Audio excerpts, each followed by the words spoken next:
You are watching Access LaPorte County Channel 97. Coming up next is the September 12th meeting for the Long Beach Building Commission. You can find more information for this meeting by visiting www.accesslaportecounty.org. All right.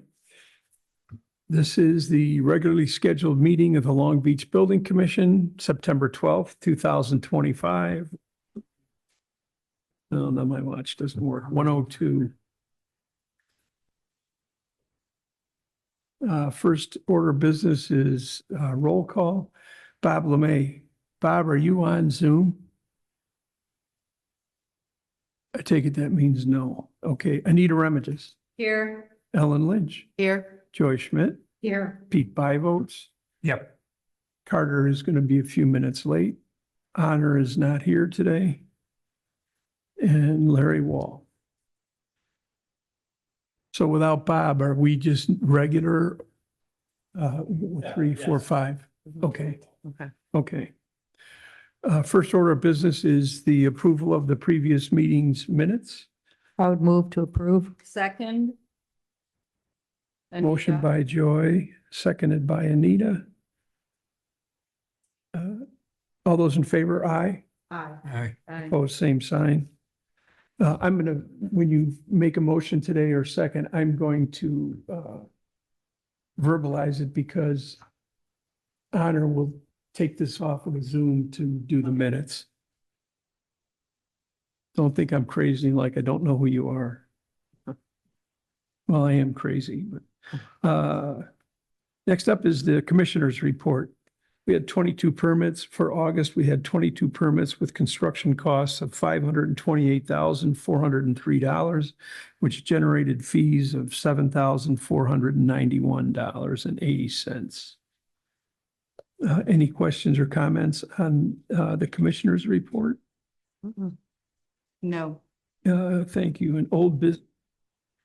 MS4, we really have nothing. We have a report to at the end of the year. We've been working on that. Tom and I will get together for the last few things in December, and I think we should be good. Next up is the Coastal Resiliency Groups. The DNR is hosting the annual meeting of the Great Lakes. It's not Lake Michigan, it's the Great Lakes Coastal Program. And they'll be in Long Beach to view the Stop 24 rehabilitation project on September 24th. That, in case anybody needs a refresher, I think Joy, you might have been involved in that. That was done partially with a grant from the Lake Michigan Coastal Program. So they want to show off what was done and then kind of walk the beach. Yeah, my fear is we haven't done what we should have done. I asked my brother John to speak because he was part of it, I think, with you guys, wasn't he? Yeah, I went to his presentation down there, but I think the garden club was supposed to follow through and Jan did a lot. do some stuff. I know. I did with Jan. Yeah, We Jan quite did a lot. But she has, Hasn't been kept up. I could ask Mark, but I'm pretty sure there's a move afoot to take all the invasive species out down there. Okay.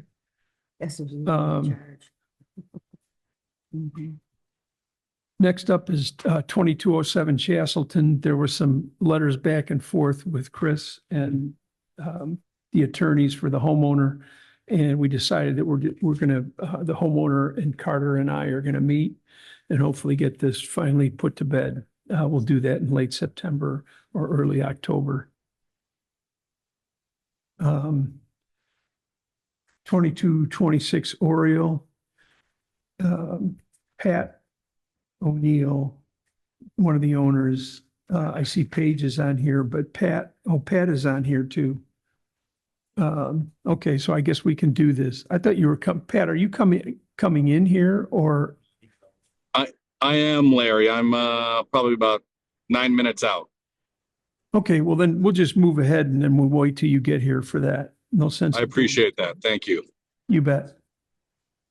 Thanks.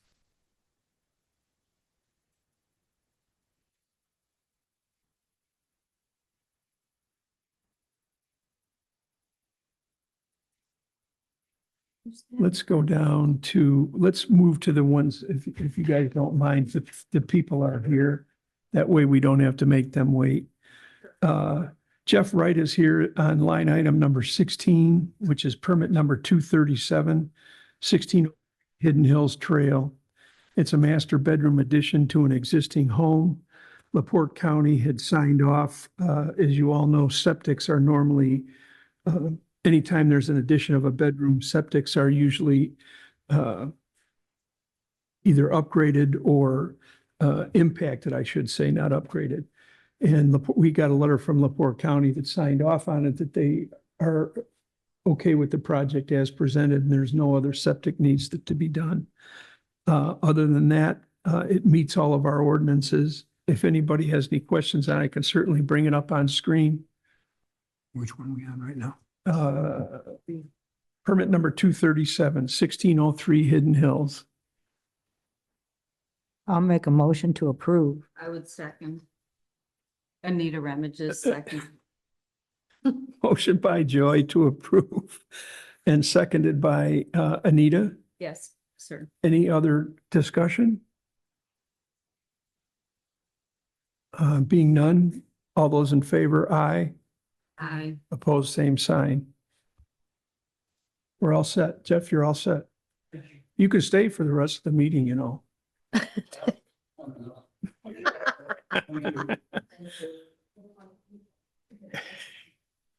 Connie, what are you here for? Number 14. 14 and 14? 21 go together.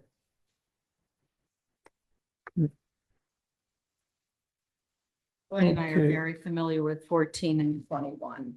We went out and looked at the property. And all I can say is 1528.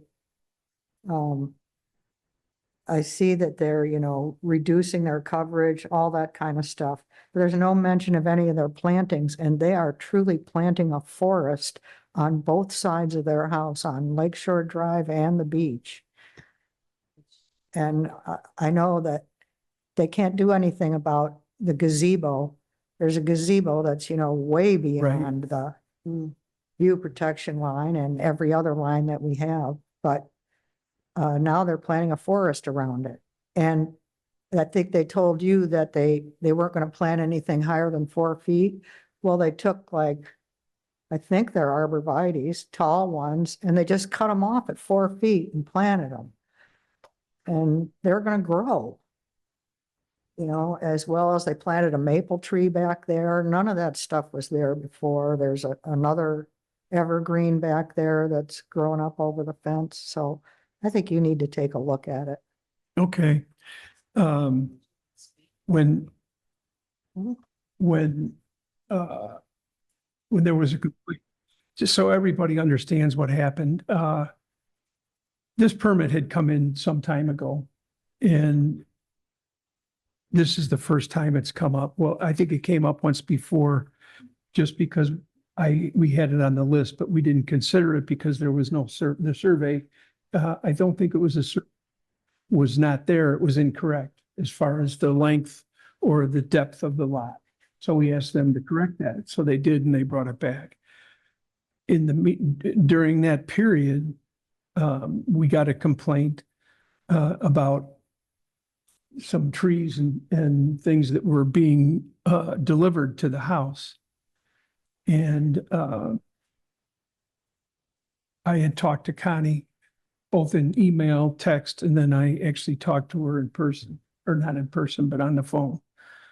And the day we got the complaint, I can look it up if you guys want to know the exact date. I sent an email off to the designer, Roxanne with Acorn Designs. And I explained to her that we had somebody called us and told us that landscaping was being unloaded. And that they could not plant anything that would grow to impede the view from anybody on either side.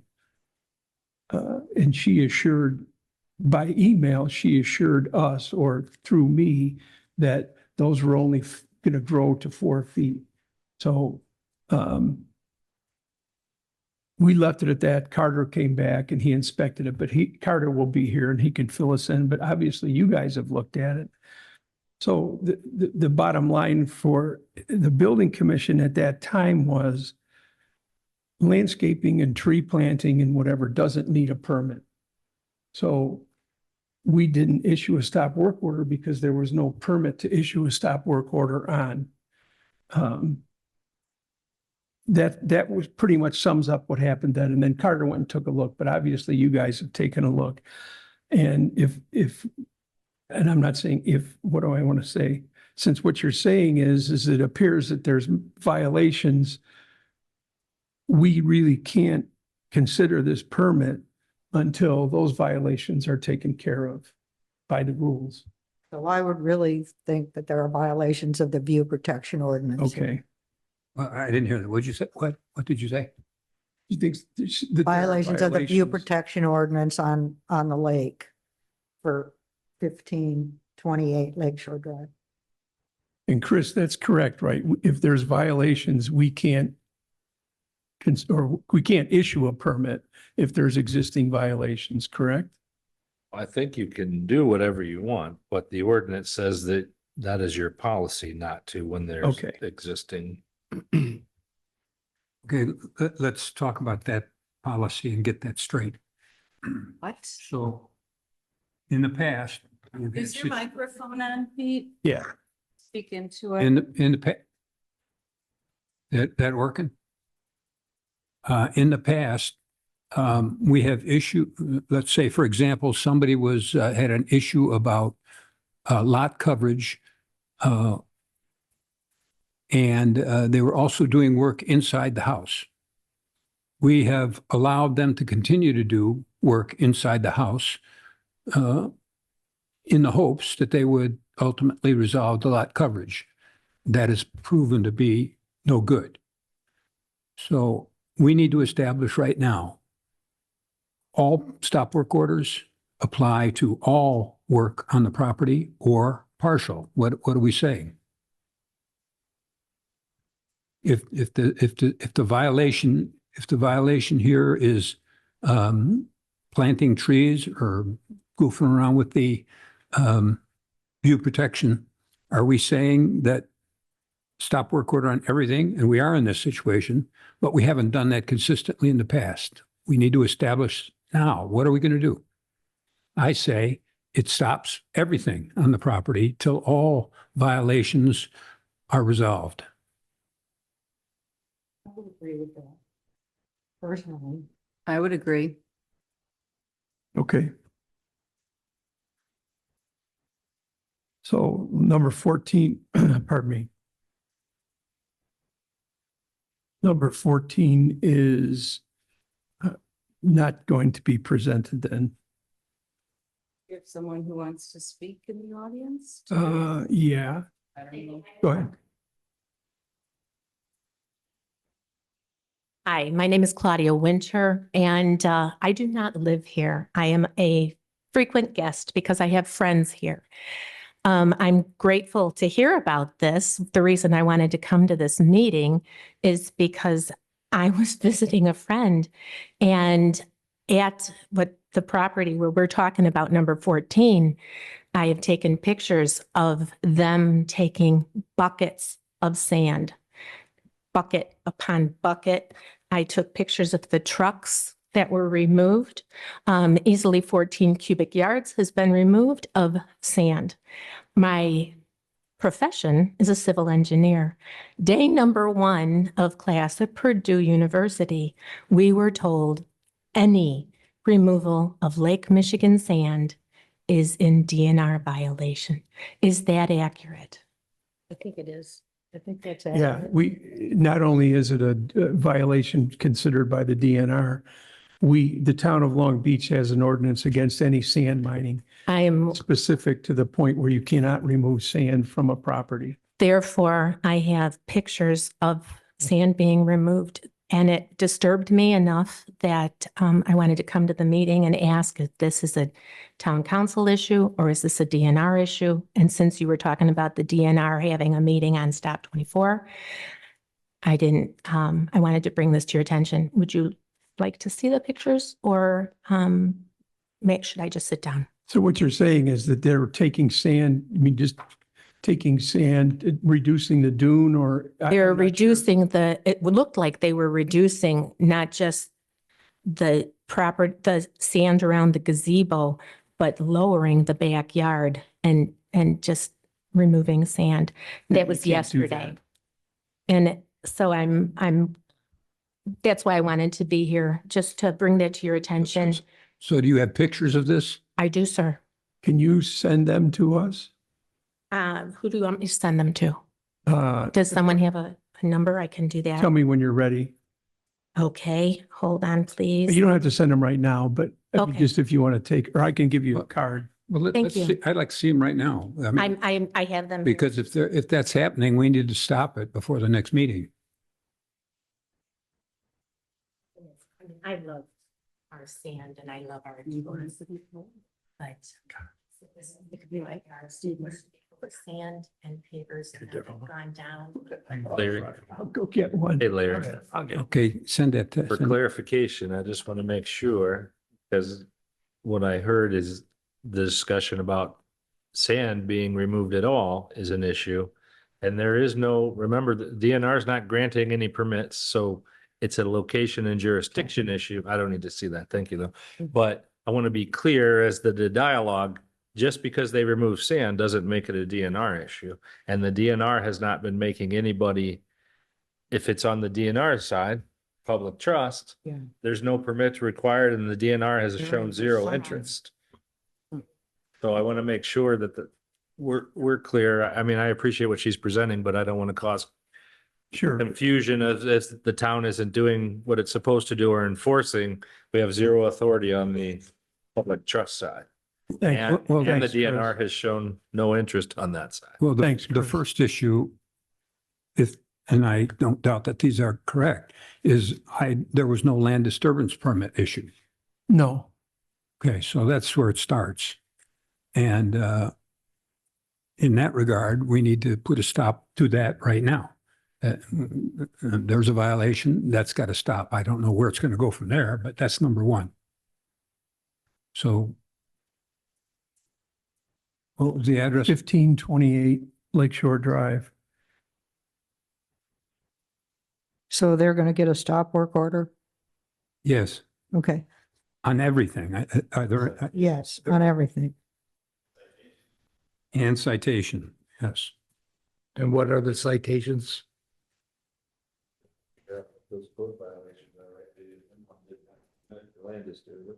I'll have to look up so a land disturbance permit, that's one. The other one, I'll have to give you the number of the ordinance. I won't spend the time here, but we have a ordinance against sand mining, which basically states you can take any sand off a lakefront property. You cannot remove it. The 1528 1528. Lakeshore Drive. There's also a permit that we just approved. What day did we meet? Monday? Monday for some interior work at that property. We'll issue a stop work order for that as well.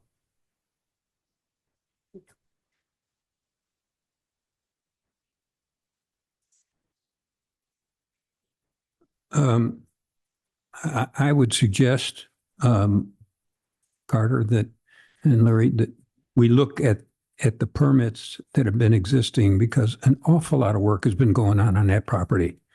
And I want to make sure that the work that's going on is all permitted, and I don't believe it is with the amount that I've seen going on there.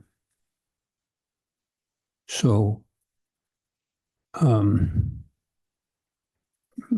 of like trying to prove a negative, but we need to check that. Well, the code gives you discretion and the building commissioner discretion to make sure that what has been presented matches with what's actually going on and calling them before you to answer to that if you think not. I also would just encourage, rather than waiting for today in the moment, and certainly appreciative of anybody helping out the town, but to call police officers yesterday so that they could stop it in motion and catch those the contractors that might be working without a permit. May I say something? Can you introduce Go ahead, yourself? Connie. Okay, Connie Kusidum, I'm at 1530 Lakeshore Drive, and the comment that you just made, I thought about doing, but I don't know if this was something that I should call about, because I feel like I'm doing is complaining because of being next door to the situation that's happening. But we all asked to dig our path.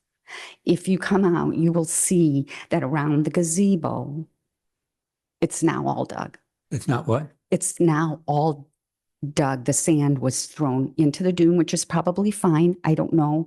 But there's a lot, like what Pete said, there's a lot going on there. So can someone please just come out and check and make sure that everything is okay? Because the last thing that I'd like is to happen is what happened to us with that gazebo when we came to the town, and then they told us, too late, sorry, we can't do anything for you. And that's my only request. I don't want to have neighbor fights. I don't want to cause any kinds of problems. I would just really appreciate if there would be some boots on the ground looking at what is going on there. Because the day that I called you about those two flatbeds of evergreens being drawn in, and I've been told, oh, that's all going to go on the south side. It's not on the south side. It's all on the north side. So these are the things that concern me and why. I'm speaking now because what I saw this morning, and it may be all okay. There were a big pile of stones there that now got moved around to the back. So that's, I don't know. I don't know if you all are okay with that or not. So I didn't know what to do. Thanks, Connie. We'll issue a stop work order today. I might even be able to do it from here. Okay.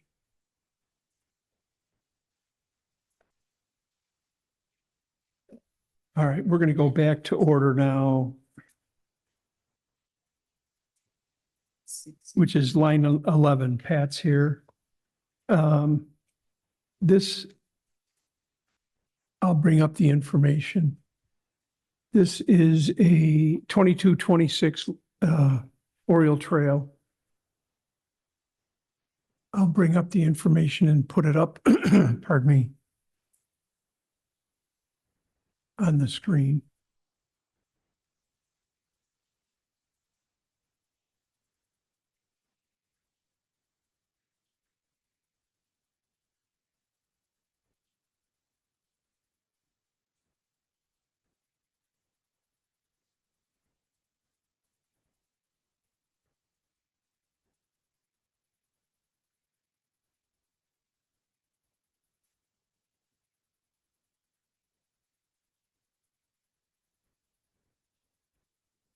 So this was a property that had some interior renovations done 2 years ago, and there was a permit to do exterior work, landscaping, outdoor kitchen, some planters, and some other items.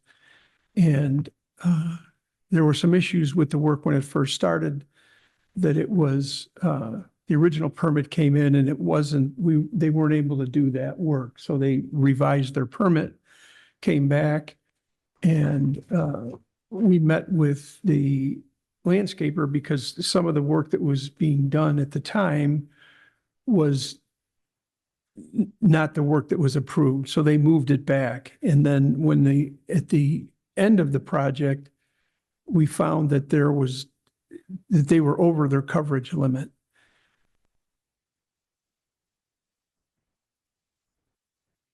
Hold on, I don't know if I have the right one up here. So this, what was submitted recently on permit number 239, or is it 230? Just a minute. Is the owners, the O'Neills' proposal to bring the property into compliance.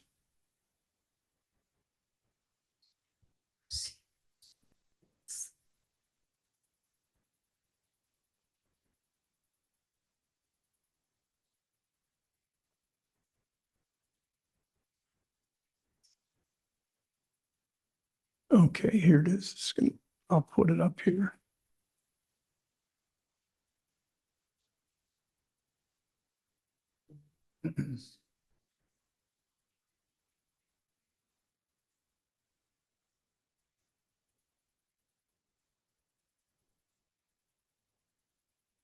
Okay, so what we have here on the left, pardon me, I don't know what's wrong with my voice today. On the left is the existing coverage areas. And on the right of the drawing on the right is the, you guys want a hard copy of it? On the right is the proposed coverage. There's a graph down below, or a chart down below, which shows what currently the coverage is at 44%. The proposed coverage would be right at 35. If you want to, I can explain it through the color coding here. Well, actually, I can't.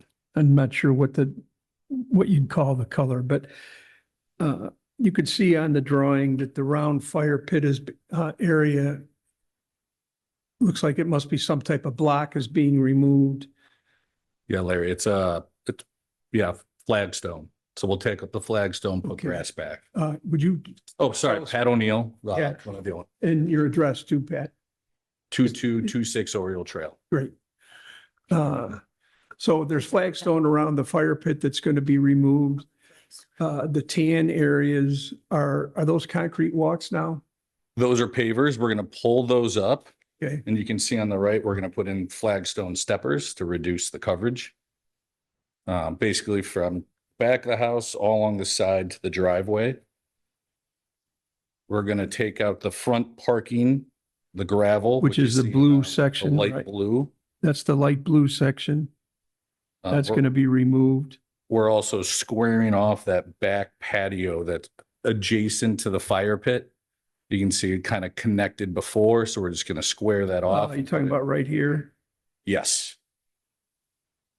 And then up against the house, if you look at kind of the purplish area, we're going to take out a small section right there and make that into a planter as well.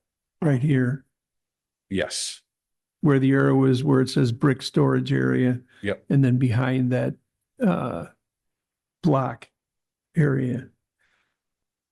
So the proposal is to remove, We're getting down to 35%. get down to 35%. I can't do that math fast enough, but my phone certainly can. Removing roughly 1,100 square feet. So, thanks, Pat. So they're removing 1,100 square feet, which would bring them to the 35% coverage, which would put them back in compliance.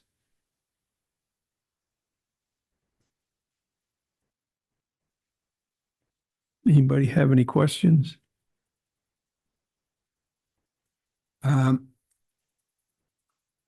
There are eaves on this house, yes? Yes. Overhanging eaves? And I don't see them represented here.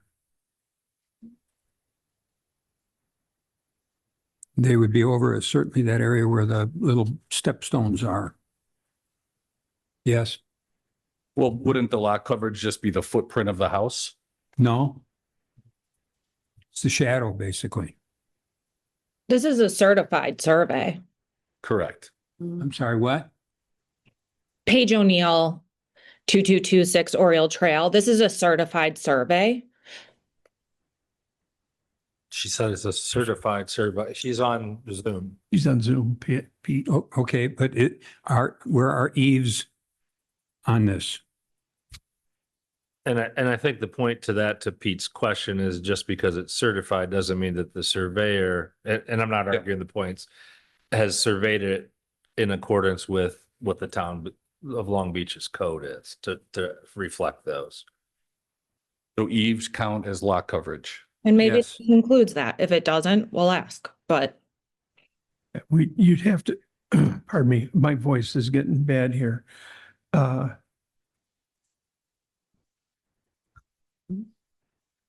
I mean, that's something that could be determined by just asking the surveyor. I mean, it's pretty simple. It's straightforward. He can tell you what he surveyed. Any other? Yeah, Is Pete? the, two things. One is the view protection ordinance. I didn't see anything that shows how it might be blocking. This was built out considerably, even now, it's considerable and could be blocking the view from the adjacent house.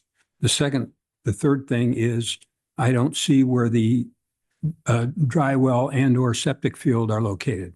So we have a couple exhibits here. There's one called Exhibit Setbacks, where that addresses your view protection. I'm going to pull that up Okay, here. We give you elevations of the neighbor's deck compared to our top of grill. We're roughly 3 inches above the top of their deck. The only thing we're blocking is a view of our yard, not the golf course. well, the view is covered from the dwelling, so we have to look at that. Yeah. I'm sorry, I didn't look. Once he pulls this up, you'll be able to Hold on, see I'm kind gonna- of where we I'll- took these I'll shots. pull them up here. Hold on.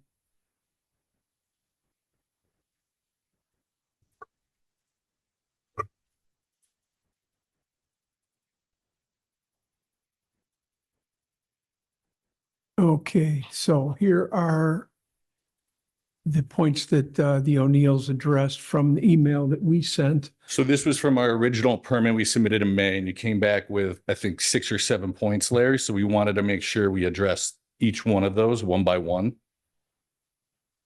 I'll move to, okay, so I'll read this, Pete. This is on the question on the view protection ordinance.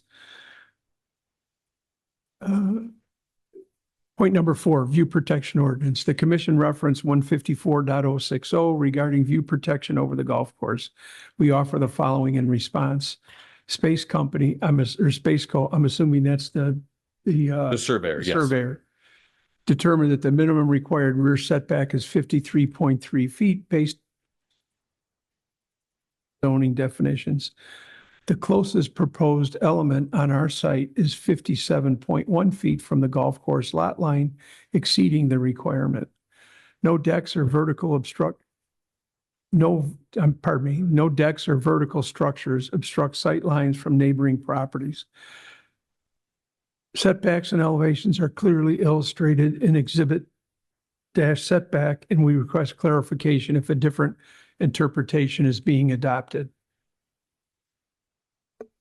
And Pat, I think you just said, I was looking for this. I think you had some elevations. Yeah. So I can I pass this don't know if I around. have that. Is that something you sent in? It is, yes. It's part of the. You know what it's called? Called Exhibit Dash Setbacks.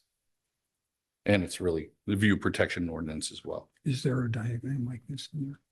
Showing- Yeah, Pat's got it in here. Let me just bring it up. Larry, do you want me to email it to you? Would that be easier? Is it, here, I'll show you this, Pat. Just tell me which one it is. This is all the stuff you guys submitted. Which one is it on here? I'm assuming it's one of these, right? So that one that's been set. Okay, thanks.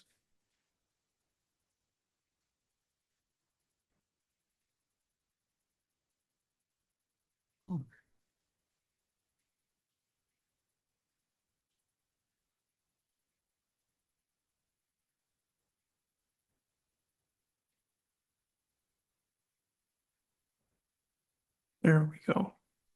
All right, so I'll zoom this up. We must have two named setbacks. So that's our horizontal setback. Sorry. There's also one called vertical setback. Oh, that's not the one? Next one? There you go.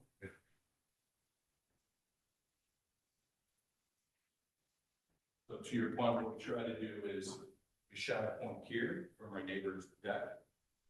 It says a finished floor of 98.3. You can see if you take that line that way, our top of stone is 97.2. So we're a foot below their deck line. From this angle, we actually scroll down a little bit more. Sure. They have their hot tub. I'm not worried. trees and everything blocking the whole. I'm not worried about that side.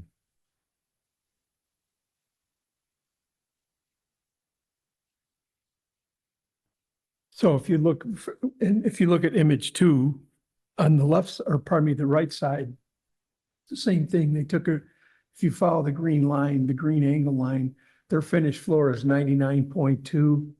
And where's your, So 98, the top of the grill is 98.8, so it's below, right? So they're below, the O'Neill's highest point, which is the top of their grill, is below the finished floor of the house next door. There's no walkout, there's no, We took it right at their, the entrance of their deck, so their deck is at the same elevation as their. Right. So the same thing on the image number 2, up there on the right side, that finish, if you would point to that, Pat, just they're on the drawing. Oh, right here. So the point, so that's 99 where Pat's finger is there, and the highest point on their grill is, or I'm sorry, on their property is 98. So it's a foot higher.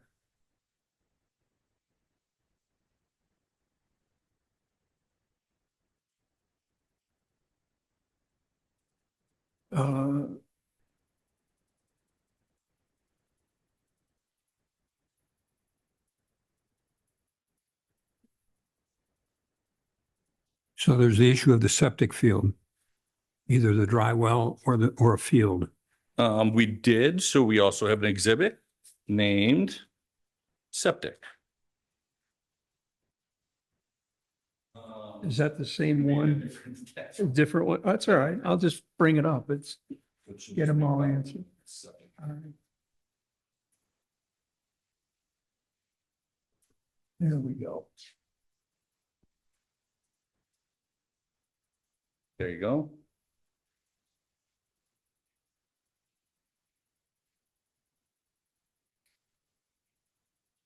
Where what I saw was the dry, or the Oh, here it is. septic tank. Is there something more that I missed? And if you read the code, Pat, maybe that will help. Yeah, we just want to get the, So you know what? I'll pull that back up here again. you got it right? So the septic lid is circled in red here. There is the O'Neill submitted a drawing. So it's a 10-foot radius around the perimeter of the septic. Yeah, there's a location for the septic tank on one of the drawings. I'll bring it up. It's on the coverage drawing. Here's the septic. But there's one that has the tank, just so Okay, that we can but look at it and we can all be certain of what we're looking at here. But I'm talking about the field, not the tank. There is no field. This one drains, I believe, just down. That's called a dry well. So every septic system, unless it's a cesspool, which would be illegal, I don't think it's. has 2 parts. One is a septic tank, which leads to either a dry well or a septic field. So And there's some, only- All right, so this, hold on, we can only have one at a time. So this drawing, it shows, pardon me, if you look at where the septic lid was circled in red, this drawing shows the approximate septic tank location, the septic lid is the round one that was circled on the other drawing, and then this shows the septic tank location. And in the O'Neill's exhibits, there is, they took a copy of I know it's in here somewhere. I can. Yeah, so we did a septic. 10-foot radius around there. So, which- number 3 on their list was septic setback. You cited concerns regarding required separation from septic system components. As shown in exhibit -septic, which is up on the screen right now. All elements maintain proper distance. Moreover, per footnote 7 in the right lower of the exhibit, and this is from the septic rules from the state. Patios without footers, above-ground swimming pools, and sidewalks may be located within 10 feet of a septic tank as long as no required access points are obstructed. So this shows that this corner of the tank is right close to, that's the edge of the patio right there? Correct. but not obstructed. It's still within the planter footprint. Okay. And our patio has no footers. You must have a drain field out in the back. This is everything that our surveyor's given us. Okay. Without us crawling in it. Yeah, Pete's point was, a septic system has well, there might be some that have cisterns left, but there's a tank and then there's either dry wells or a drain field. So the tank effluent moves from the tank to the drain field or the tank to a dry well. And from what you've proposed to us, from what I see here is that I don't know where your drain field is, if it's a drain field or if it's a dry well. It's obviously in the back of the house unless you have a pump, which. I believe it's a dry well. We had it pumped about a month ago. Okay, so that would lead me to believe that the septic field or the dry wells are further south or further north towards the golf course edge. Okay, but we need to have that specified. What is the location of it? What is it and what's the location? I suspect with the age of this house, it's probably a dry well, which is covers much less area than a septic field. And if I don't know how we go about locating that though. Well, you have to rely on, I don't know who pumped your tank, but if it was somebody like Gene Sewer Service, he is the third owner of that business. And most of the time he knows where everything is. I don't know who pumps it. I mean, you could have had Johnson, you could have had D&M, you could have had whoever. I don't know if they know the system or not, but. well, it clearly has an outflow line, and they Right. simply take a rod and they follow that, find it, and then follow it out to where it goes, and then they draw in the dry well tank, and that's all it takes. And what we have to be sure is that it's not located under one of these constructions, because that makes it illegal. It also says patios If it's- without footers can be above. Right. So If it's, we're if it's, within if that the 10 foot. tank, hold on, if the septic tank or the dry well is in an area that is less than 10 feet from a patio, the patio can encroach into that 10 feet by the rule. Something with a footing, which is dropped below frost line, which in this area would be 4 feet deep, cannot be, or a deck post that goes down below frost line, which would be 4 feet, cannot be in that. So I guess the question to you guys would be, Pat, is with the fire pit area, I'll go back here.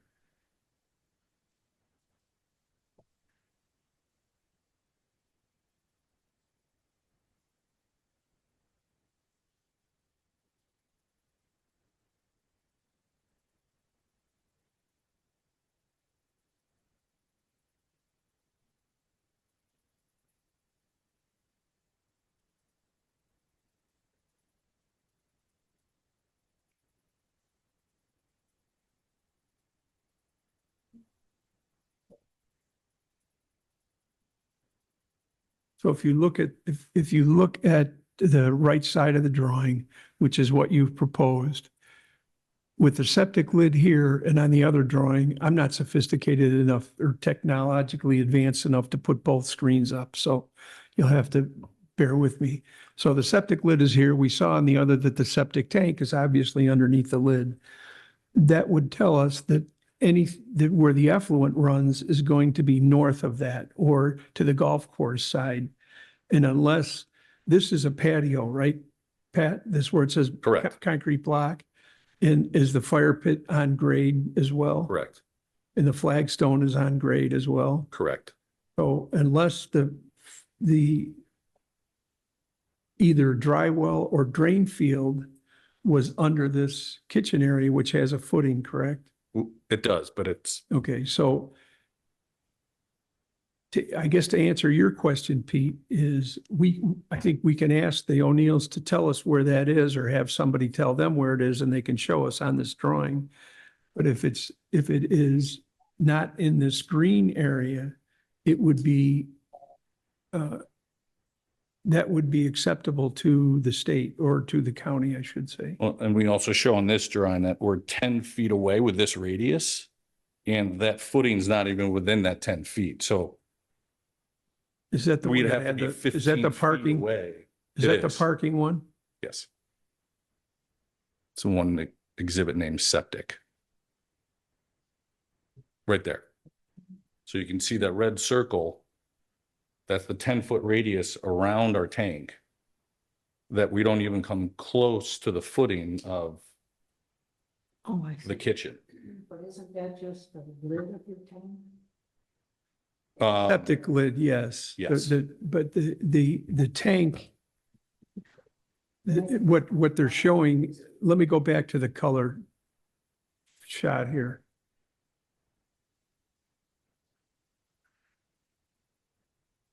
Extends towards the golf course from there. See where this green area is? That green area is the only area out here that has a footing. So the septic tank, that's what the other drawing showed. That radius from this footing.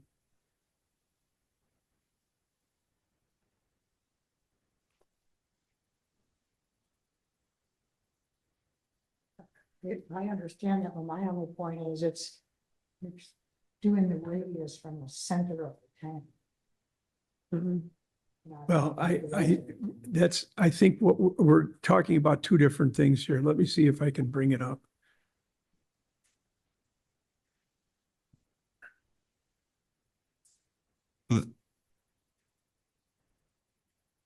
Okay, See where the tank is, the corner of the tank on this drawing?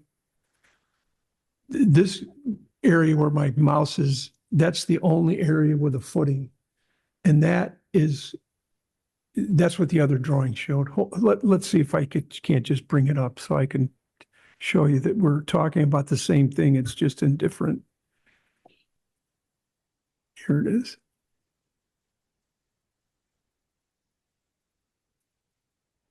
Okay, so where it says R here with the red line, 10 foot, that's the footing right there underneath this, where my mouse is moving. The 10 foot, well, now that you have that up, the 10 foot to the other part of the block.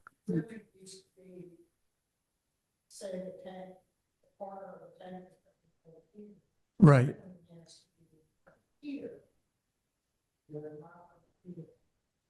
No, but the radius, see, the arrow shows the 10 foot from the footing. Yeah, but that's just part of the footing. The other part of the footing comes around, shapes an L. Exactly. What the rule says is you can have a patio or a sidewalk within the 10-foot mark. But this is correct. I do. But this is My house, I do. here. This is the area that has the same line. This is And my thing is like, it's L. So you can't have Comes like anything the- in 10 feet. This line is 10 feet. The tank is even. Yeah, so the line is 10 feet in the center of the tank. What they're trying to show, we're talking about the same thing, but they're trying to show that the footing is here. And this is 10 feet. Tank corner is right underneath here. So the tank is more than 10 feet. This really is incorrect. The radius should have been done from where the footings are out. That's what this line shows. This, I don't know if this is 10 foot or not. I mean, it looks like it is not 10. But the other drawing, which I can bring up, shows the corner of the tank right here. And that is more than 10 feet away from the footing.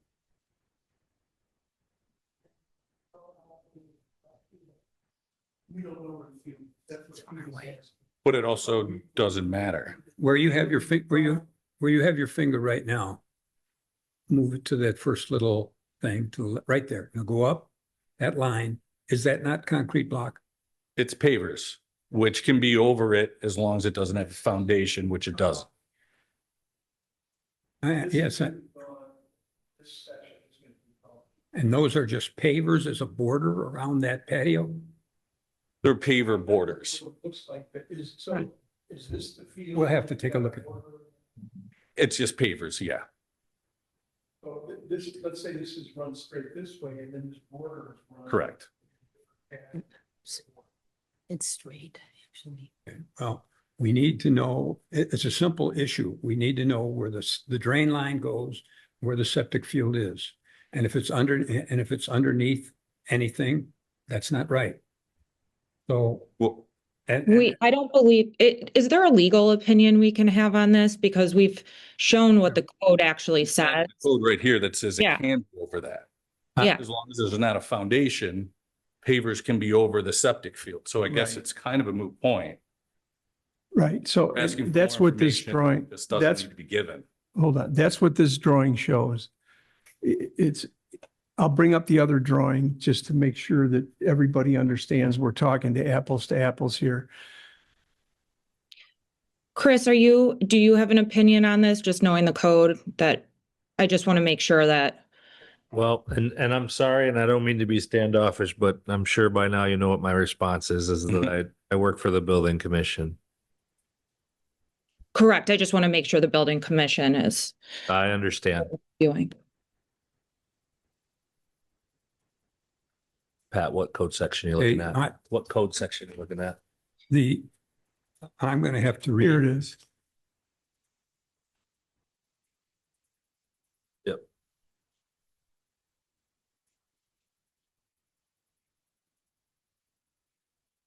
Oh, you're looking at the state, you're not citing a town code section, just the state. Yeah, I'm with you. Yep, I'm with you. Damn it. Okay, I'm going to have to reread the private wastewater rules because it has always been the case that has been stated that you couldn't have any part of a private wastewater system underneath the patio. You couldn't drive a truck over it. You couldn't do anything. So now we're saying it can be within 10 feet of something as long as it doesn't have footers. Mhm. Well, if it can be within 10 feet, but the way you guys are defining it now, it can be anything. You could have anything under that and it'd be okay. And that's not right. Well, we don't. But we we're have citing pavers the for code. Doesn't matter. I mean, Codes right here, actually, included in. It does. I disagree. I'm going to have to. I'm gonna Sir, have- with all due respect, if we've spent a lot of time and money to ensure that we're pulling each code that you referenced. We can't then have a disagreement of what the code actually says, unless you're saying we made up footnote 7. I'm not, first of all, when we're talking about wasting a lot of time and money, this is more than almost 2 years old where we have asked for this stuff repeatedly, and we've never gotten it resolved. And there's been people occupying this house without a certificate of occupancy. So I don't want to get any lecture on what's right or what's wrong. We're going to come down and get the answer to this. And number one is, where is the septic field? Where are the drain lines that go to it? And if that satisfies all the rules, the permit will be approved. Very simple. And I don't know why you're fighting. We heard of the septic was on 5/13/25, to Okay. clarify, not 2 years ago. What's up there, Joy? So you see where the tank corner is? That's 10 feet from the footing. It's just that red circle. It was in the wrong, I don't want to say it's in the wrong place. It was not what we were trying to say. Okay, And I have a question, and not to decision wise for you, but is this one that's appropriate to make it? Is this an objective determination that if they provide you the location on that drawing, does Larry have the ability to make that decision if you're inclined to approve it and say subject to them submitting to Larry, then it moves forward. If not, but if it's a subjective issue that, for instance, Pete, agree with that, just want to point out that that might be an alternative here. I would make a motion that we approve with the caveat that Larry sees where that the septic field is not lying under where those footers are.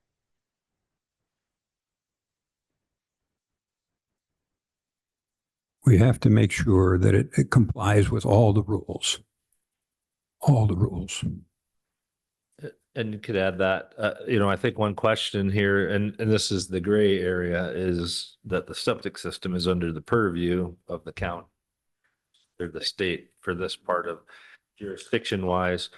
So I guess as part of that, Larry will request anything that he needs from the county, right, with regard to the proposed system and what was approved.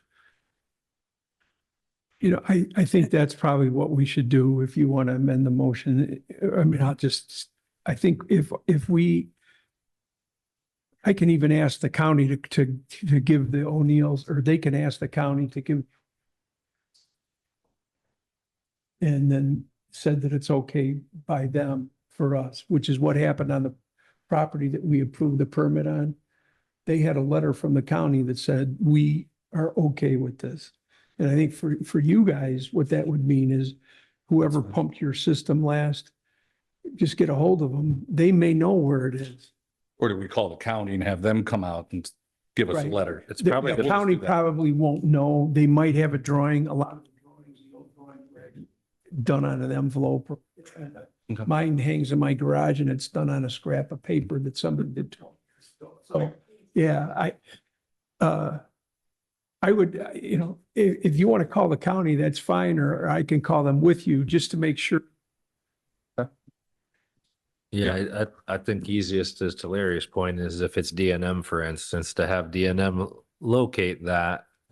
And usually they do have some antiquated drawing that's out there and they have a history of it. And then Yeah. you could have And the that way, county sign off or email and include him this in line. We're happy to do that. So does Okay. We're happy. to amend her motion at all? Yes, Yeah, can you- we still have to resolve the issue of the overhanging eaves. Well, what about Joy's motion? I'm sorry. Can we withdraw that for a second? I guess that stands. So that's up to Joy whether she withdraws it to deal with that. And the only comment I want to make on that, because it's been a while on this matter, is that whether you want to see those on there, or I believe your comment was that is one that you can easily calculate the factor. right, we just asked the surveyor to put the width on the drawing and then you can measure the So house. include that in that calculation. It's pretty simple. Yeah. So is your motion Okay, I'll make that motion. Can you get everything in? Does that make sense? second that Or the motion? letter from the county. And to make sure that you update so that the. Yeah, it might be on there. So I'll just confirm if it's on there. From your company that did. To submit to Survey, Larry. correct. Yep. Yep. Yeah. Sometimes the guy pumping it doesn't know. I only know that because they use different ones. Gene Septic usually knows where everything's at. Right. He does. It's like, I have mine on duct tape. So Make the motion that we're going to approve this with the caveat that they're going to submit the information of where the septic field is. And if it's, as long as it's not under the footings, you can approve it at your level, Well, as long as everything looks. and How the- about if it's in compliance with state code and And, yeah, regulations? it's all in compliance with state code. and the eaves. Within how many days? Within, Well, it just won't be issued until Larry gets those things. So that'll be conversation We'll between move them. fast. so the I would septic again issue and the second. eaves, sorry. I don't know what to say about the eaves. that we have the measurement for the eaves on the Okay. drawing. Okay, to include a measurement for the eaves. In the right? And I would second that Okay. motion. So there's a motion by Joy, seconded by Anita. Any discussion? All those in favor, aye. Opposed, same sign? Okay. So maybe you and I can talk on Monday, make Okay. sure that. Yep. I mean, I think you got what Letter. Yep, and Yeah. then eaves. okay. Thank You you. bet. Pat.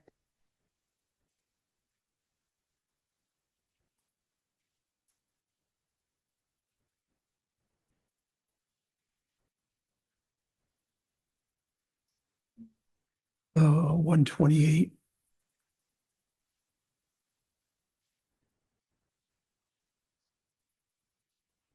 Didn't we finish that last week or last month? Yeah, I think we did. That's done.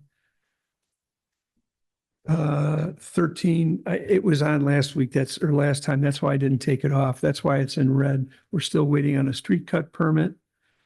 Line 15, number 236, 1605 Indianapolis. It's a screened-in porch. It meets all of our requirements as presented. It meets the height, it meets the coverage, and it meets the setbacks. I would move to approve. Okay, Anita Remages would second. second by Anita. All those in favor? Aye. Opposed, same sign. Number 251, 2935 Ridge Road. This is all interior work. That as well, there's no change to anything on the exterior of the house. So that is approved, or that is approvable as presented.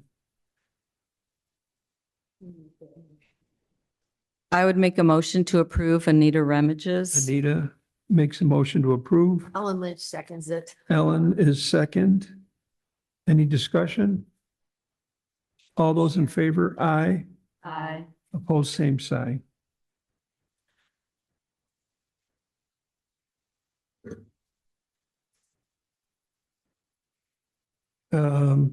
Well, how about if we go through these other ones? I'll just come back to 18, 19.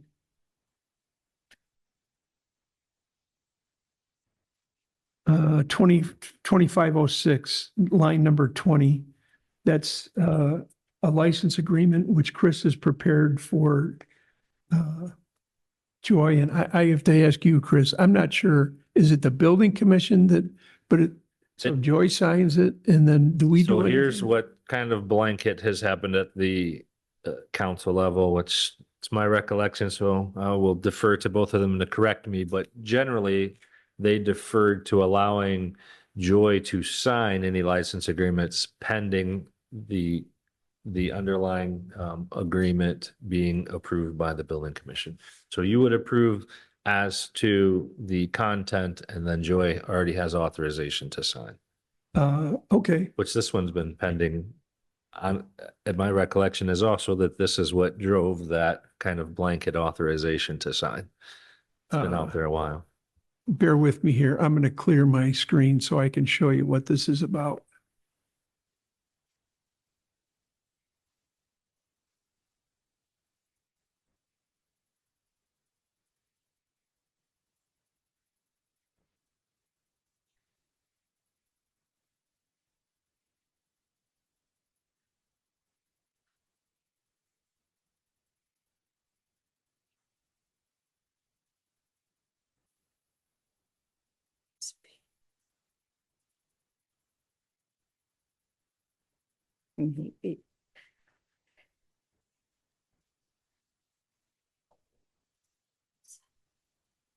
So this property is while I'm doing this, I think I can talk and do this. I don't know, it might not work. This property is at 2506 Lakeshore Drive. It is our former clerk's house, Herb Zilli. I know Joy would remember that name. I don't know if anybody else would. It's not the same owners. These people have had it for some time. So they have an antiquated septic system. And what they would like to do is they have Are you putting it up here? I am, Okay. I'm talking while I'm, maybe I shouldn't talk while I'm trying to do this.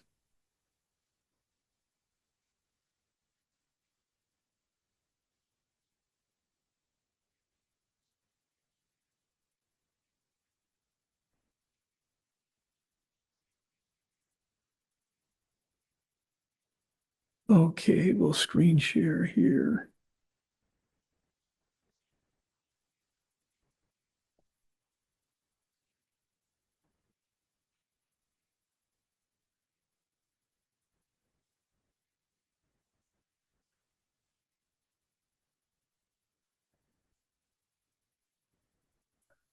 It's coming up. There we go. To give you a reference point, this is stop 24 right here. Everybody see that? Here's St. Lawrence. And then this is at stop 25 is right here, but there's no stop.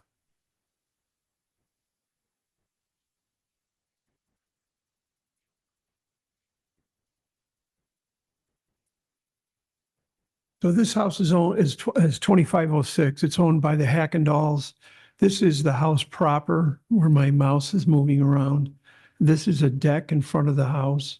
There is a steel sheet piling, pardon me, wall with a concrete cap and a concrete slope wall underneath this deck right here.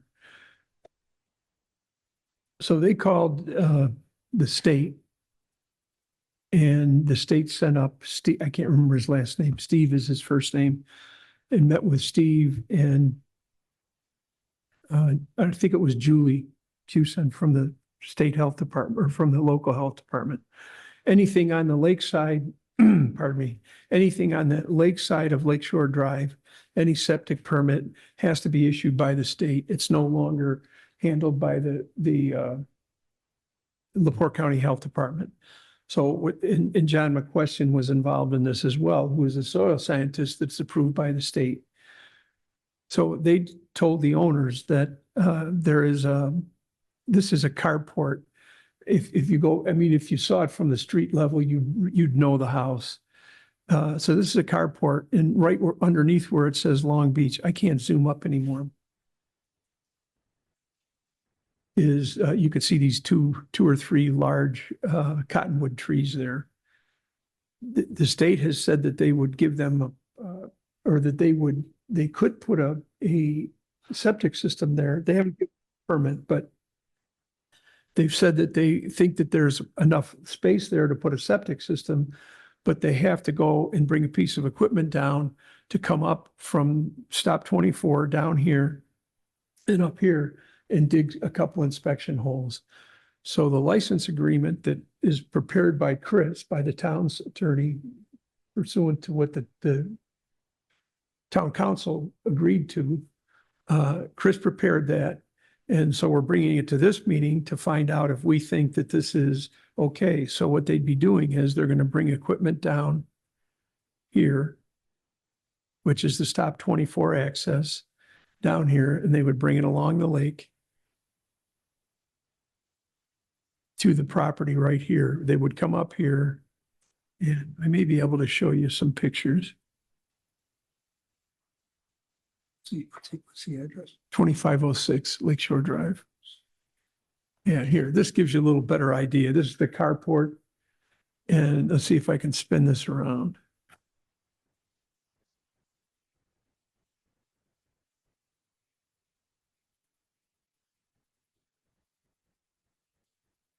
See the deck right here with the concrete seawall. They're talking about being able to put a septic system in this area, but they have to have inspection holes dug before the state will, then they'll tell them what they need. So that's what this request is. It's not to put a septic in, it's to dig the holes, let the state guy and the local people and John McQuestion look at it, and then cover it back up and take their equipment out. I would move to approve. Joy, Peter Ramage is Anita. second. Anita is a second. All those in favor, aye. Wait a minute, let's just, now, when they want to do it on the east side of this house? Yes, Okay, so there's vegetation and stuff in there? right. There's these trees, you can't get a good, if you look at what I have up on the screen, Pete, you can see where see these three trees right here, these cottonwoods. Yeah. Between those trees and this concrete seawall is a flat. All right, that's all right. Well, that didn't take long, did it? Okay, Between the trees that are on the far east side of the property, they might even be on the neighbor's property. And this area here, where this is a concrete stairway that goes up. This is a wall to the concrete stairway. This is all overgrowth. This is an old picture, isn't it? Let's see if I can get a current one.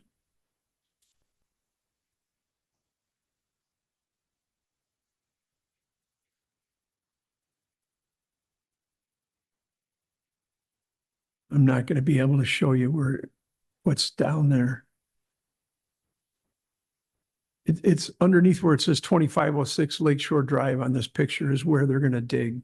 And right now that's weeds and overgrowth. It hasn't been touched in years. Okay, so what vegetation are they going to be dealing with? They're going to be dealing with those trees? No. See where the base of the trees is right here on this picture? I'm just looking at something on. Yeah, if you look on the screen, you can see the base. There's 3 cottonwood trees. Yeah, I see They the, kind of grow out of one section.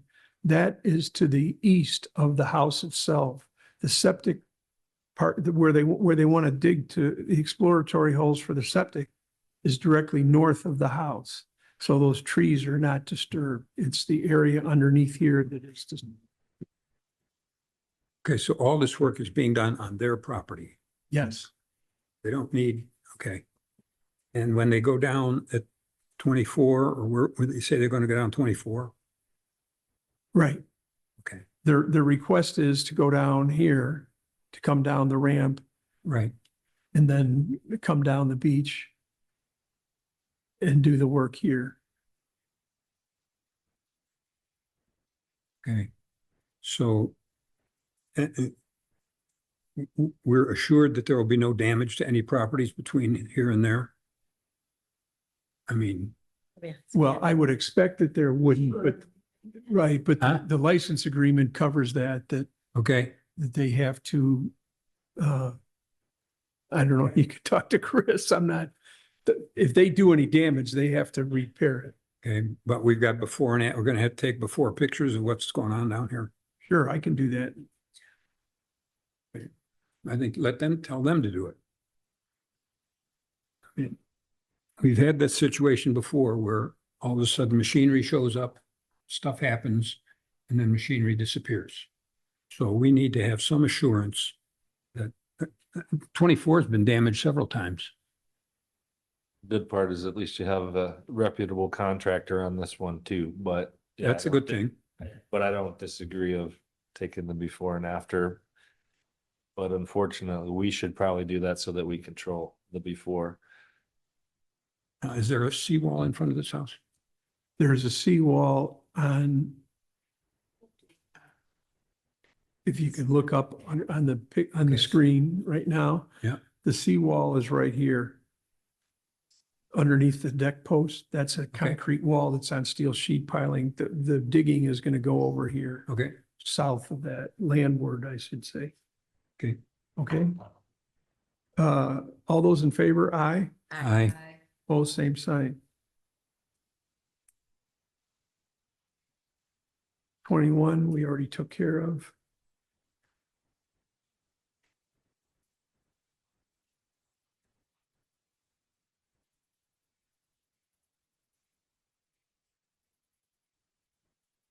This should be, well, right now, we require, and Chris, you have to chime in if I'm saying something that's not right, but so if somebody wants to see documents that are in our system, when somebody files for a permit now, everything comes online. It's all uploaded into iWorks. So, you guys can all see it. And right now, the public cannot see that. The only thing they can see is if they have a permit in, they can look at their own permit. So we've had some requests by people, and Connie was one, which I think she left her sweater here. She wanted to see the permits that were from 1528 Lakeshore Drive.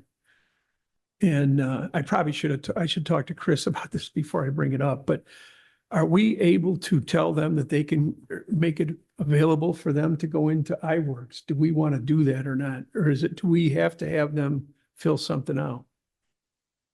I think most of those are discretionary. I think the only caution to this might be a little bit different than the norm is we do have a process. So generally we want to make people follow those so they don't. Okay, And there's a procedure and there's certain things that start the clock ticking if we don't. So it probably makes Honor's life and Deanna and Meg's life easier if we do the formalities. However, just for you guys to ponder, this is probably a little bit unique as long as we're not giving away anything proprietary, which we're not, that if you have that ability, you know, making them, it might be a good thing for the community in general to see what's getting proposed, right? So it's discretionary is my answer. Okay. It's, you know, I don't know that you need to throw up roadblocks. The issue is, would you have to do that on piecemeal or does everybody have access to that? I think right now, well, not I think, right now, we can all see it. Anybody on the building commission can see it. And actually, I think anybody in town government can look at what's presented. You can't massage the data, but you can look at it. The public, I haven't done it yet. I've tried myself. It's just going in and looking at it. But that was the question. And I think you pretty much answered that. I think it sounds like we should keep the FOIA request. And I didn't even think about timelines and things like that. So that we, Yeah, because there's a certain amount of time that, you know, okay, heaven forbid somebody sends you an email or a text because they're used to be in conversation with you and you fall and bump your head and we don't respond in 7 days. Technically, that could be a violation. okay, And, you know, the state and the law interpretation of that is always erring on the side of transparency, but okay. it's not like you can't expedite and answer those, but I think having everybody do the same process is probably best. Okay. I wrote 4 no's across that. Okay, for issues like this, we have to consider security. Somebody could get on and goof it up. Number 2 is usually when you buy one of these licenses, you're buying a seat license. X number of people can have access to. I don't know if that would be affected if you let the public at it, because that's now beating on somebody's system. And maybe the most important thing is, once you let people have access to it, people are going to want access to it. And they're going to say, how come this thing doesn't work for me? Who's going to help me? That happens with everybody. I know, but once they're on it, if you get 2 or 3 people, you'll need another honor, you know? So, I mean, Yeah, you may be best if you can just make a PDF of them and email them off as a response, or allow them to come look here and print them off. All right, that's my 5th no on this one.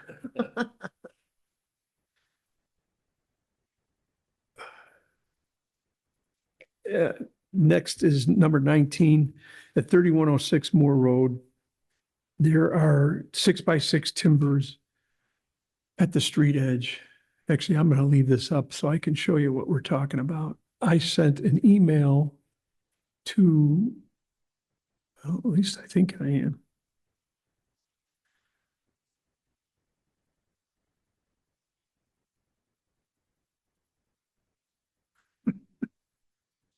Honor hates it when I do this. Why don't you just type the address in? you're looking at now. Hold on.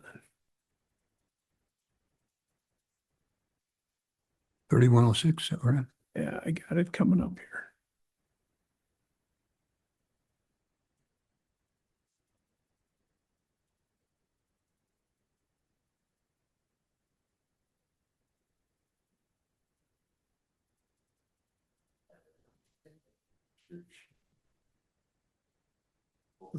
She didn't say anything till Pete was in my office one time and Pete mentioned it and she said, yeah, that really bugs me.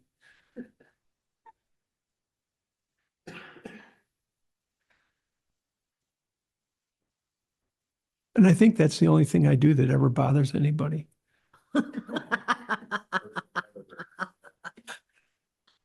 So at this property, this is Moore Road down here. This is stop 31. So at this property, these are 6x6 timbers that are probably almost 4.5 inches to 5 inches above the street. And now there are big boulders in here. We have a rule, I don't know what it is, I don't know that it's an exact ordinance, but things can only be 4 feet from the street. That's actually in the town's right of way. And it's dangerous because you see people, as you all know, that's a very busy area there. And I've seen people trying to jump over and now they can't get over, they can't get a stroller over it. And then there's big boulders there now. So I sent an email to the owner and I said, those had to be removed. And he said, well, they were there when we bought the house. And I said, well, I don't think that matters. They're dangerous. So I just need to know what you guys want us to do. They are dangerous. They have to be pulled out, period. There's no question. I think an easy way Maybe when they put them in there. letter is to send a 10-day letter that just Okay. says, hey, I can prepare that says the town is gonna remove them and hold you responsible for the cost if you don't. It's on town property, right? Right. And I don't recall any permit ever being issued. We had a lot of issues with that not too long ago. This is a place where they were building the decks and all that stuff, right? He does have a permit to build it or The decks. to rebuild his deck. But all that stonework there, this is a 35% issue was on his property. Gonna have to remove We all did, those rocks. we did not allow There that 30, into the that Town right away. coverage there on town property. Now, we can do that, but we didn't. So,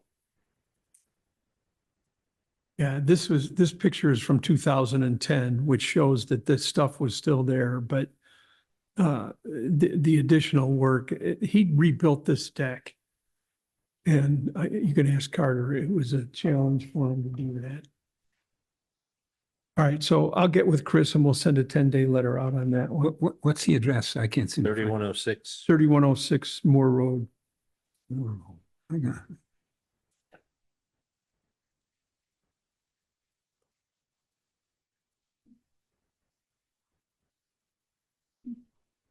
We'll kind of go, I'll go from the bottom up. The next thing is, and this was prompted by the town council. There's a moratorium on business district permits right now. I think that's through the end of the year. Is that correct? And is the town council looking to us to help establish setbacks and lot coverage and parking? Okay. Well, let's go further. It's up for consideration. That moratorium was continued. We have the comprehensive plan review going on. But as the discussions go and before any actions are taken, thought that it would be best coming from those that interpret and enforce that, which is what should be there. So how should we go about that? Should we have, I don't know, what do you call those, workshops or something? Or If you're asking me, it should be, what do you recommend? Because you're probably best suited to what should be in that business district. It's not a widespread problem or issue in your town. So really it's contemplating based on your experience to be that recommendation to be considered. I think we can reference some other community general, because I think some of those setbacks are pretty standard, but that might be a unique piece. So based on your experience, not to put it all on you, I think that's what kind of makes sense. But like right now, our businesses have 0 setbacks. Right. So I guess we're just talking about future businesses. Why wouldn't we just make it the same as something else? what was interesting, Pete and I were talking about this, I don't know if it was this week or last week. What was interesting to find out is that when you look at the 2016 master plan, I'm sorry, I should have made copies for everybody. The only business district is right here. Hacienda is shown as a residential district, which was really surprising.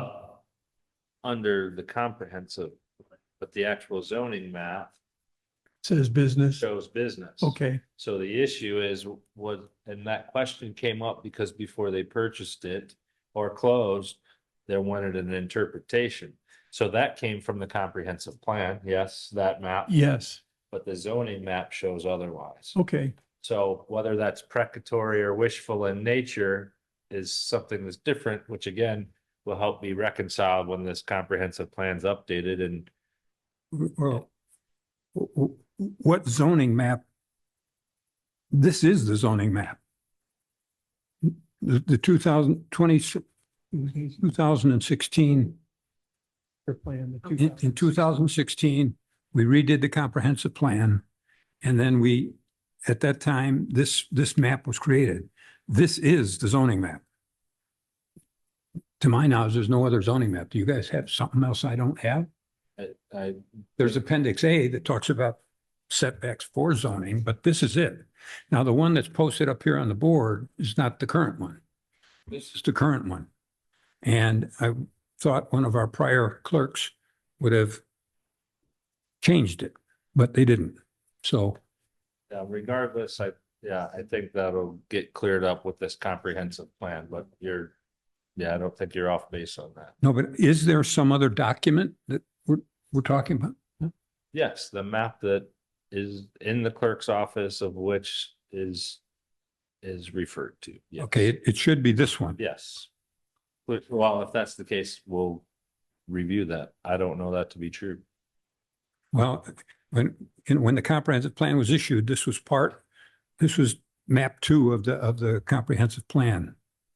And Just because it's part of the comprehensive plan, I don't think the effect of what that is and the issue of whether that becomes a zoning map or actually gets incorporated into the zoning map. So, review So this that. should replace the one that's. Not- hanging. yes, definitely. The answer is maybe. Well, if it's not, let me know. But But no matter what, but first of all, you mentioned there's a zoning map. Is there something, are you talking about the one that's posted up there or another one? which I don't want to get bogged down in that discussion right now. I think what's important is moving so that we have suggestions and setbacks for the business district. Whether that's just here, whether that includes others, whether at the end of the day, there have to be setbacks, minimum setbacks that are established for that district.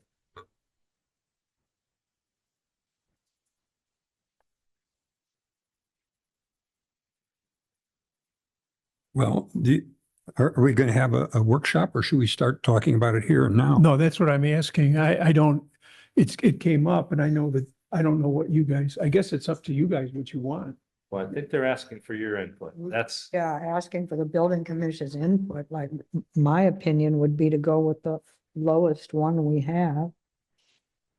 Since I'm sorry, what- businesses most we have restrictive? no setbacks, Right, you mean the most restrictive? you know, like for an R3 single family on St. Lawrence Avenue, that's where all of our businesses are. They have 10, 10 and 20. Well, let's talk about that.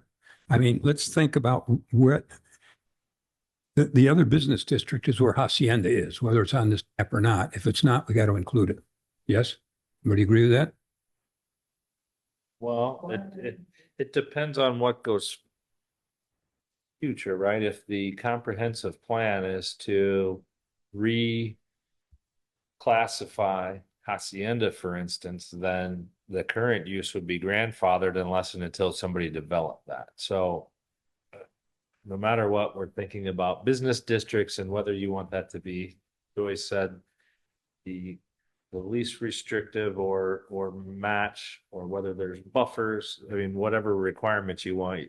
Right now, there's 0 requirements. They could be on the lot line. I understand, but we also have maximum zoning lot coverage of 35% for the local business district, a depth of 120 feet. So, and I submit that we need to sit down and talk about what we want Chastleton to look like. Okay, if let's say we were to adopt a minimum residential setback, that would mean we'd have 30 feet. You could put wall-to-wall businesses, the back of businesses, fronting Castleton at 30 feet. I don't think we want that. I know I don't. Yes, absolutely. Okay. Thank you, so. All right, we'll send an email out and figure out when we can do this, but is this, you guys want to do this before the end of the year, right? Yeah. I'm leaving tomorrow. I'll be back in March. Let us know when we should meet. You can come too.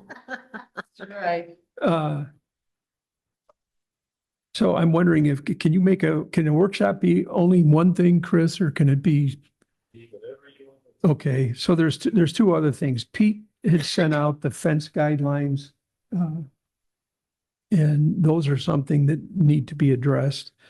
What's happened in number 24, which is right underneath that, kind of goes hand in glove with that.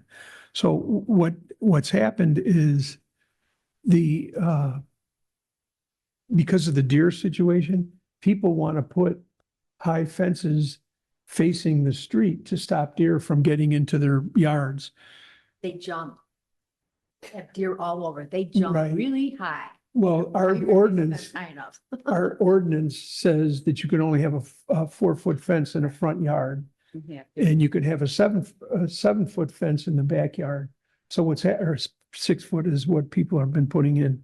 So what's happening is people, because you could have a higher fence in the back and side yards, people are putting fences all the way up at the front corners of their house. They come 6 inches back and they put up a high fence to stop the deer. Well, what that correlates to is people are basically putting up fortresses facing the street. And I understand the deer problem. I have it at my house too, but I think we better, instead of sitting back and waiting for it to continue, we've already had 3 permits in the last couple of months that people have put high fences almost at the street. There's a couple of houses that are almost at the street because they're old houses, and now they've got 6-foot high fences that are full solid. Yeah. And it's to stop the deer, and I think we need to get in front of it. So we talk about that at the, Well, that's what I'm wondering, if we can do several things. yeah. Do fences and business district with more workshop. What was the third thing? Business districts and fences. And something else, did you say? That was it. Oh, that was it, okay. Okay, so we got that, we got that, we got that.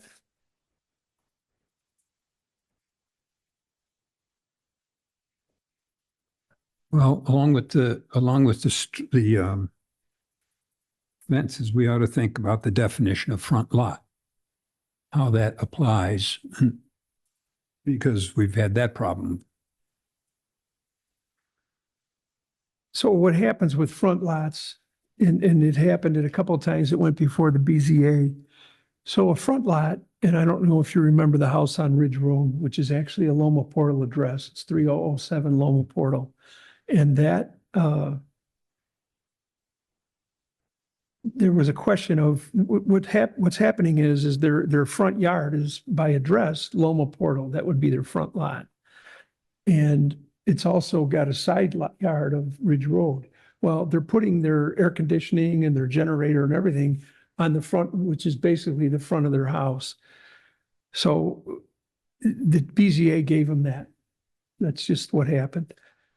But there are also, and I think you guys may remember because it's been in this year yet, or late last year, there was a house at every corner on Lakeshore Drive has a front setback of Lakeshore Drive, which is by nature of it being R2, is a 15-foot setback in front, 6-foot setbacks on each side.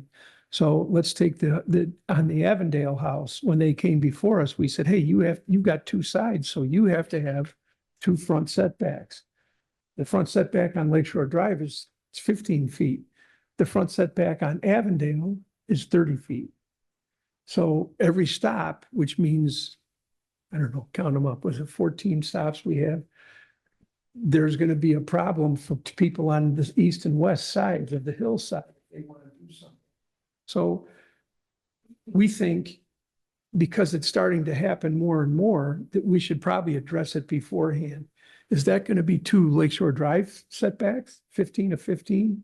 Or is it going to be a 15 and a 30? And there are some lots, especially by you, Joy, there are some lots where people are on 3 streets. At the top of Silvertip, there's 2 houses. So they're up Silvertip angles, but the lot is, and then it comes to Somerset. So they basically have 3 30-foot setbacks. And those houses, the realtors are calling now and they're saying, hey, you know, these people want to put a deck on, and I explained to them, we have to have front setbacks on all these streets. Well, they don't like it. Our ordinance isn't specific enough to tell us what to do there. Does that make sense? Yeah. So I guess I'm kind of looking to see what you guys think we should do. Should we say, okay, if you're on a Lakeshore Drive Street, you got a 15 there, but if you're on Avondale or Castleton or St. Lawrence or whatever, now you have to abide by the others. And most houses on those corner lots right now are small lots. So you really couldn't force them. You would be telling them that you can't build a house here. But as you see what's happening in some areas of town, people are buying multiple properties, tearing houses down, and then they want to put larger houses up on multiple home sites.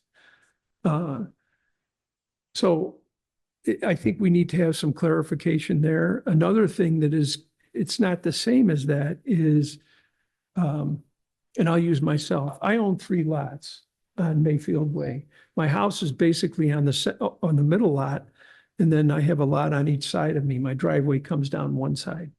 So the way our ordinance reads, and I'm asking Chris, the way I see it is if that, because those 2 side lots of mine are platted, if I sell one off, even though it's only 8,000 square feet and it doesn't have the frontage, it could be deemed buildable. We have a section in our ordinance that says that you cannot subdivide a lot to create non-conforming lots. But I would, let's pick me, I wouldn't be subdividing because my lots were platted that way. I don't know if we want to do anything with that. It's starting to come up more and more. There's a house that stopped, I won't get into particulars, but there's a property that is a pretty big, good sized property.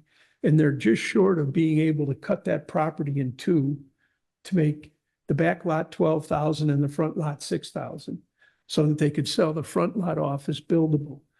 And I have told them you cannot create a non-conforming lot. That's because what I read, I haven't consulted with Chris, but I think this is going to come into play because as we all know, Well, I think I don't think that my recommendation, and obviously not going to have a resolution today of that long-term issue, but the whole theory behind having non-conforming provisions is they're not favored and you want to get rid of them so that you don't do anything to continue or make it easier to create them. You want to get rid of them, but you also want to take into account that they exist. And so as long as they legally exist, for instance, your lot, it's a buildable lot. It's non-conforming, but a buildable lot.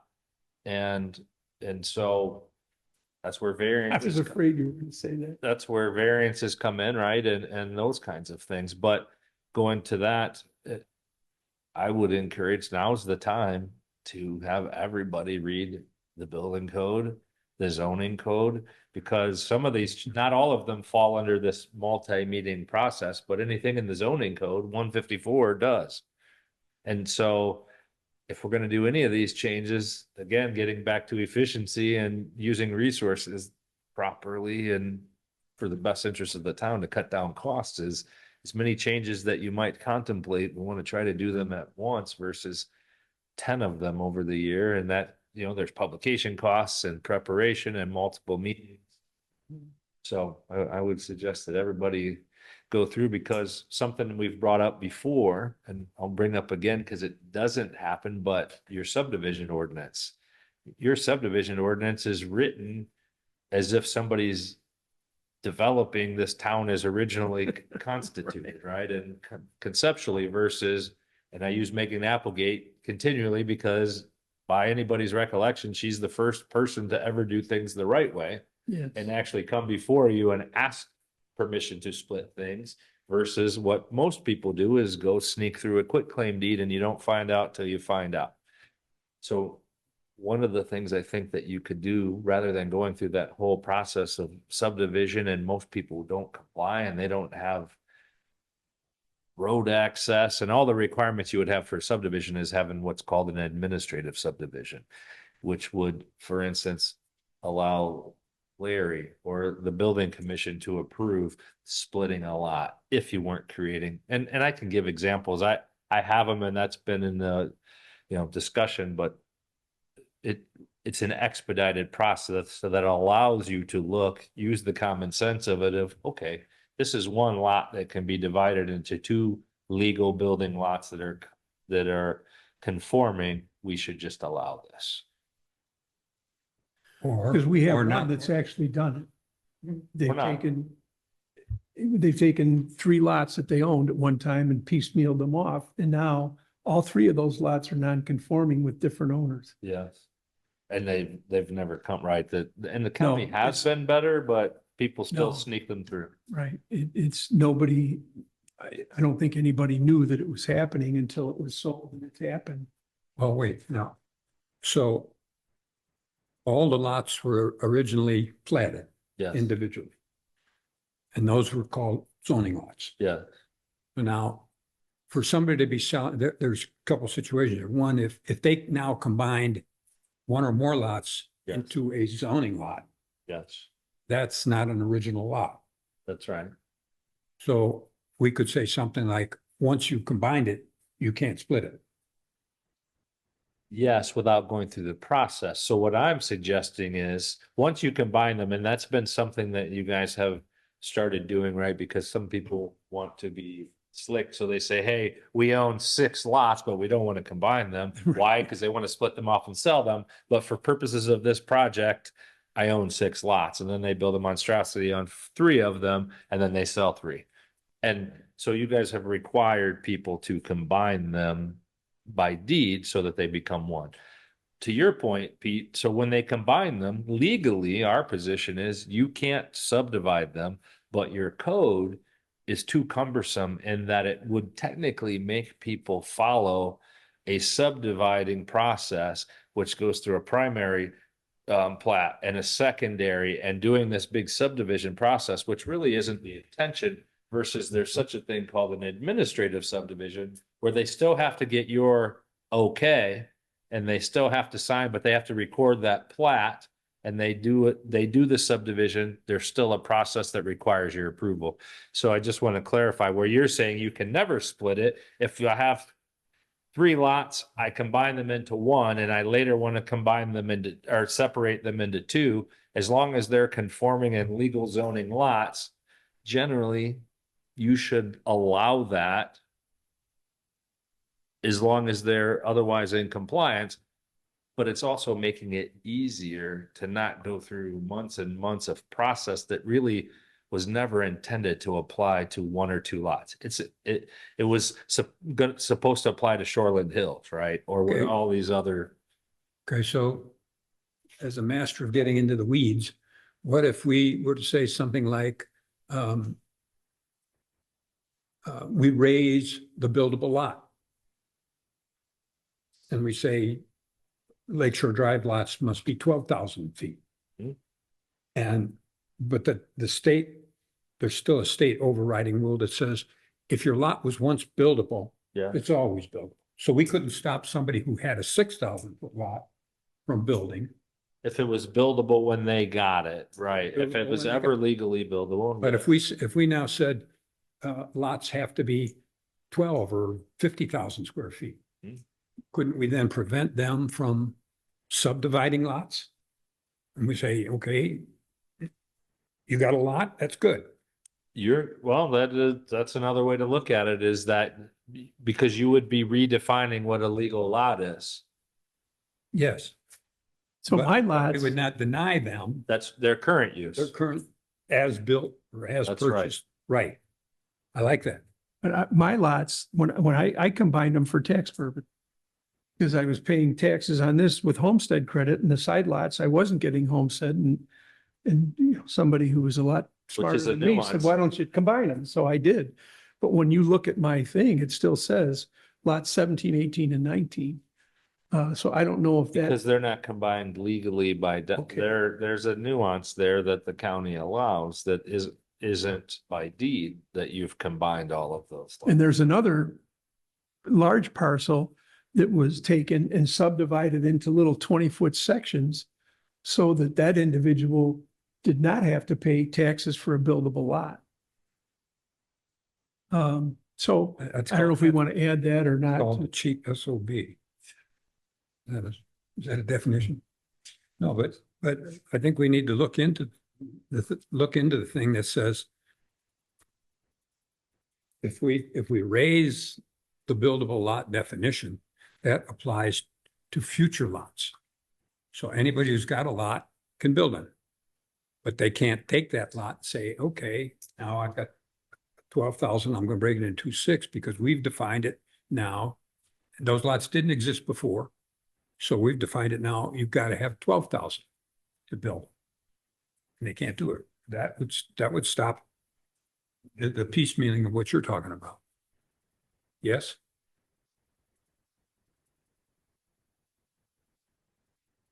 Bueller? No, I mean, I don't,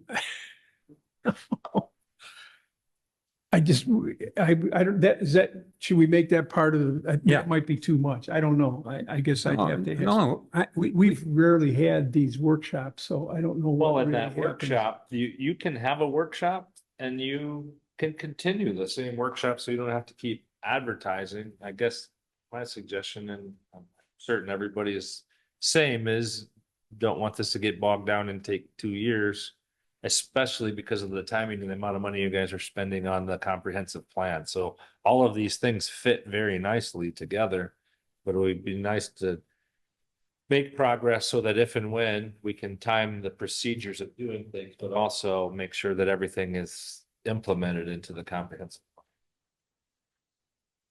just a question.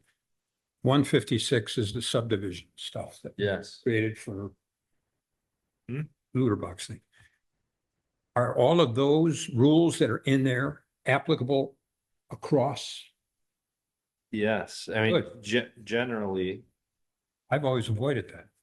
I never got that straight. I thought that was just for, if you were putting in a new subdivision, this is what you had to require, but now they are established for the whole town, yes? well, I think they have been, which is, for instance, what Megan Applegate did. She went through that process to subdivide, whereas others should have.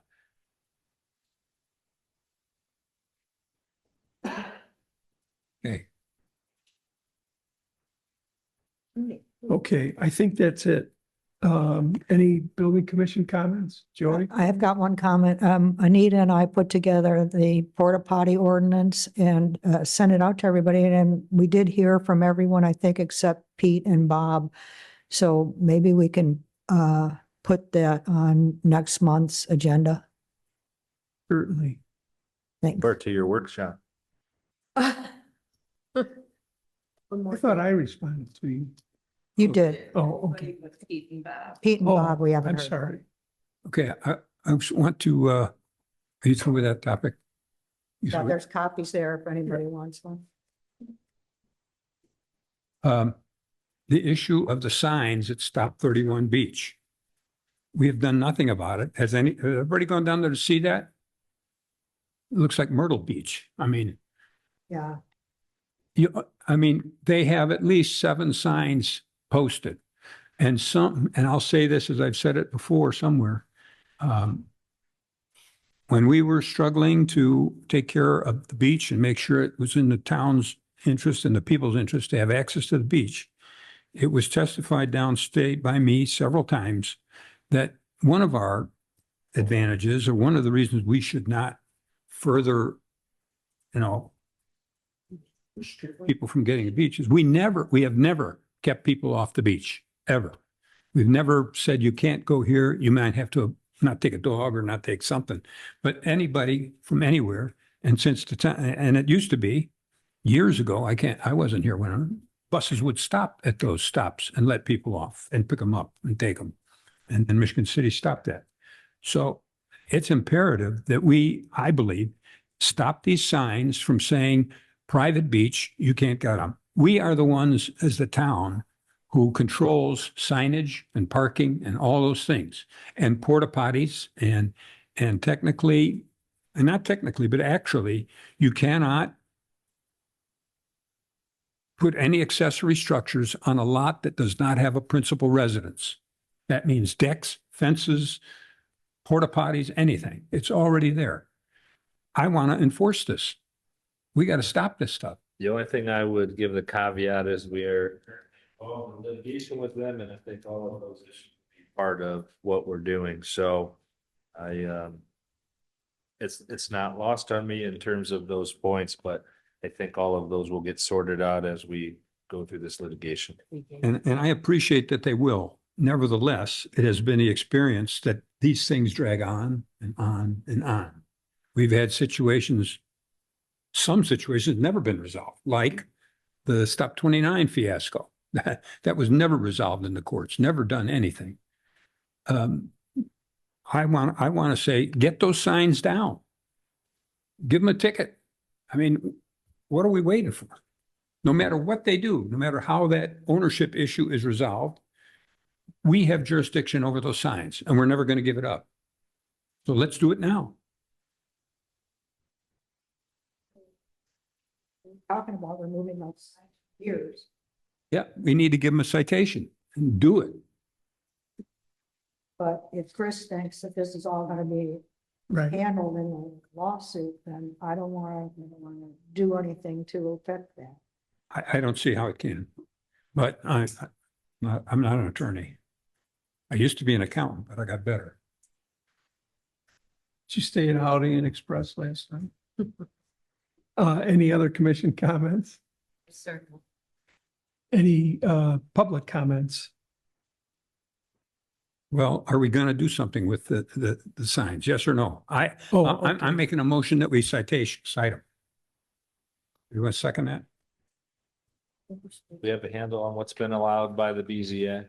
I don't know. Do we have a handle on what's been allowed? The BZA allowed them one sign, which I think is the one that says beach rules or something. And I went by just the other day, and I think I counted 7 additional signs, anywhere from no golf cart parking. There's 2 or 3 of those. There's another Shoreland Hills sign. The whole area, is Joy and Anita, or probably Helen too, it looks terrible. I mean, it's really not a very good entrance to the Well, it town. seems to me we sent a letter, right, on behalf of the town. Yes. And they said that they would remove them in the response, but then you asked for a meeting to, Well, that's separate. right. of And what then, were but they never, I just don't know if did we just send a regular demand or a 10-day that we're gonna remove them? I'll just follow up with you. Okay. If that's the case, if that's what you want to do, and Okay, because you might have the basis to cite them already if that letter. but I appreciate that, and we're being nice to them, but No, that has this is a nothing- that's not- violation. No, that's not what I'm saying. What I'm saying, Pete, is supporting your position that we might already be there, that if we already sent that letter, there's no reason to send them a warning or give them a chance, that you could just cite them. You and I are saying the same thing. What I'm saying is just making sure Larry looks at that correspondence to see what parameters we put in there and then cite them appropriately. I mean, from the litigation aspect, I don't want to get into the merits or the details of that in this public conversation, but if you want to cite them, it doesn't bother me. All it does is potentially get things going off center with litigation, so that's fine with me. Okay, I made a motion to cite them. Anybody second it? Larry has to check. That's what Chris just said. Larry has to look into what was done. Which I'm okay with you guys doing it based on Larry's review and that we've done, that we take enforcement action. Okay, if Pete wants to amend his motion.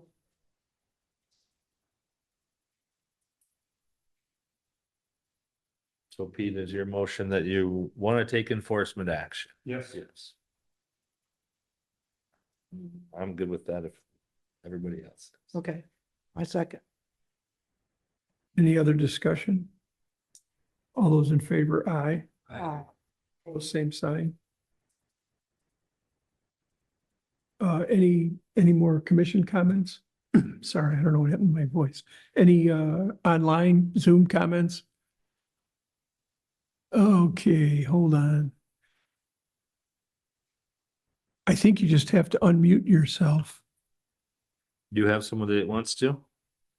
Who is that? Larry? Oh, no comments? Or Yeah, I you, don't see anybody. you have we can only see the top of your head. You only have Becky and whoever FH is. No comment, thumbs down or up? Up or down? FH, do you have a comment? I sent them a request to unmute. Okay, thank Oh, there you go. You're unmuted. Any Okay, comment? They're unmuted. yeah, go ahead. No comment. Oh, okay, thanks. you, Larry. Thank you, Larry. Okay, being none, next meeting's October 10th at 1 o'clock. Motion to adjourn. Pete? Joy? All those in favor, aye. All Aye. same sign. Okay, thanks, everybody. So-